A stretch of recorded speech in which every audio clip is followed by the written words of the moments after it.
ಏನು ಮಾಡಿದ್ಲು ನಮ್ಮ ಮಗಳು ಅಂತ ಕೇಳಲಿಕ್ಕೆ ಹತ್ತೀರಿ? ಹೇಳಲಿಕ್ಕೆ ನಾಚಿಕೆ ಆಗ್ಲಿಕ್ಕತ್ತದ ನನಗೆ. ನಿಮ್ಮ ಮಗಳು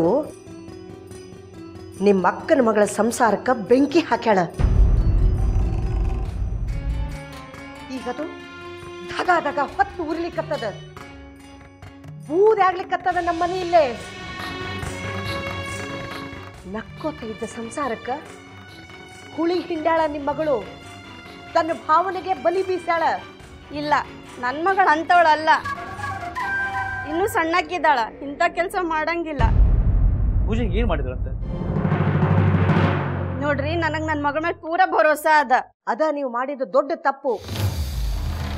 ನಿಮ್ಮ ಭರೋಸಾನ ಬಂಡವಾಳ ಮಾಡಿಕೊಂಡು ಫಾಯ್ದಾ ಮಾಡ್ಕೊಂಡಾಳ ನಿಮ್ಮ ಮಗಳು. ಯಾರ ಇರಲಿ, ಈಗಿನ ಕಾಲದೊಳಗೆ ತಮ್ಮ ಮಕ್ಕಳ ಮೇಲೆ ಭಾಳ ಭರೋಸಾ ಇಟ್ಕೊಂಡು ಯಾವ ತಂದೆ ತಾಯಿನೂ ಕೂಡಬಾರ್ದು. ಅದು ಚಲೋನೂ ಅಲ್ಲ. ನಿಮ್ಮ ಮಗಳು ಈ ಮನೆ ಒಳಗೆ ಕಾಲಿಟ್ಟು ಗಳಿಗೆಯಿಂದ ನಾನು ನೋಡ್ಲಿಕ್ಕತ್ತೇನಿ. ಆಹಾ, ಏನ್ ಆಟ, ಏನು ನಕ್ರ ಹಾಕಿದು. ನಮ್ಮ ಕಾಲದೊಳಗ ಕಮಲಸಾನಿ ಅಂತ ಒಬ್ಬಾಕಿದ್ಲು. ಥೇಟ್ ಅಕ್ಕಿನ್ನ ನೋಡ್ದಂಗೆ ಆಗ್ಲಿಕ್ಕತ್ತದ ನನಗೆ.